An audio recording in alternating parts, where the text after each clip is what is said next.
the limbs start to die, and that then requires amputations. And he ended up losing below knee both legs, his right hand, and majority of the fingers from his left. He doesn't know himself as any different. Although when he was younger, he used to ask, are my feet going to grow back, or my hands going to grow back?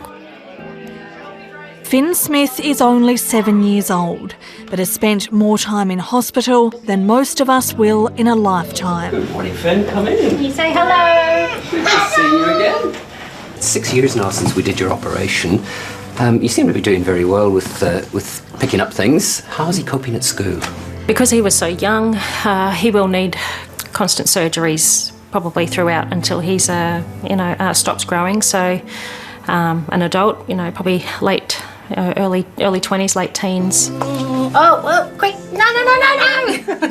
The bones don't always grow right, they don't grow straight. He's probably had at least 6 surgeries already. He's just turned 7, so that's quite a lot. Okay. Finn was 13 months old when he came down with a cough, runny nose and fever.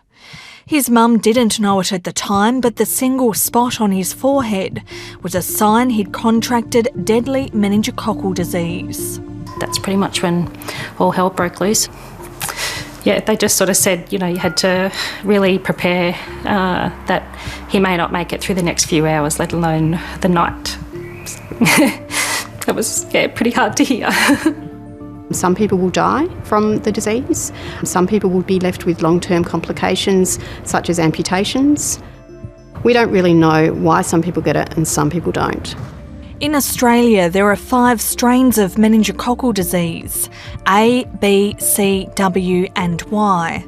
The first meningococcal vaccine was provided free of charge in the early 2000s after a spike in C strain cases. Really, within only a couple of years of the vaccine being introduced, C strain has really become extremely uncommon. Last year, the federal government subsidised a new vaccine covering 4 of the 5 strains. Now the B vaccine is the only one not covered for free. That's the strain Finn contracted. Of the 181 cases of meningococcal disease this year, 89 have been the B strain. This year and last year, B strain was the most common nationally. Little steps. So if a family wanted to vaccinate their child against meningococcal B, it might cost around $500. New vaccines have to be recommended by the Independent Pharmaceutical Benefits Advisory Committee before they're funded by the federal government. The meningococcal B vaccine Bexsero has been rejected by the panel 3 times since 2013. It's being reassessed this week. My goal is to get as many vaccines listed at the earliest possible time. The Health Minister blames the previous rejections on the manufacturer GSK, claiming it's failed to prove the vaccine's effectiveness. And I have very specifically encouraged the makers to bring forward the evidence and to bring forward the data. Ultimately, this is about 2 fundamental questions. Is it safe and is it effective? There is very strong evidence from the United Kingdom, where it's been implemented now, publicly funded, of both its safety and also it's been very highly effective. So it's a no-brainer. But cost has also been a stumbling block. More than $100 million over 5 years. I would say stop putting a price on people. It's there, it's available. I wouldn't wish this upon anybody. The community makes its own decisions about the value of a life. The federal mechanisms that we have, as good as they are slower to respond or are not sensitive enough to this community willingness to pay. Professor Terry Nolan has been an advisor to government on immunisation policy.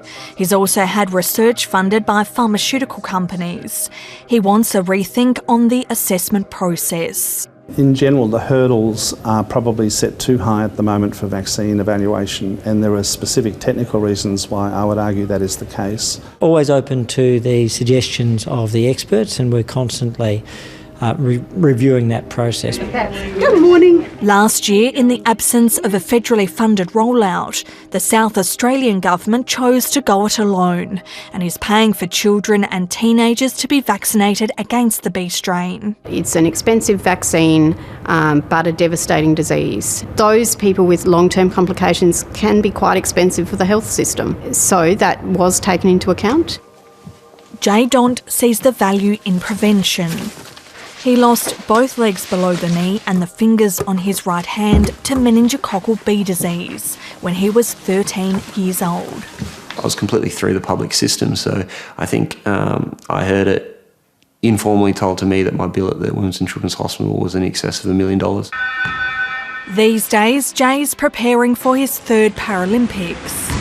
While the decision to recommend the B vaccine sits with the independent panel, the health minister's given a strong indication this time it could be approved. I feel quietly hopeful and quietly confident, but it's always a matter of judgment for the medical experts. I know the government wastes a lot of money on a lot of different things, and I don't think this would be waste.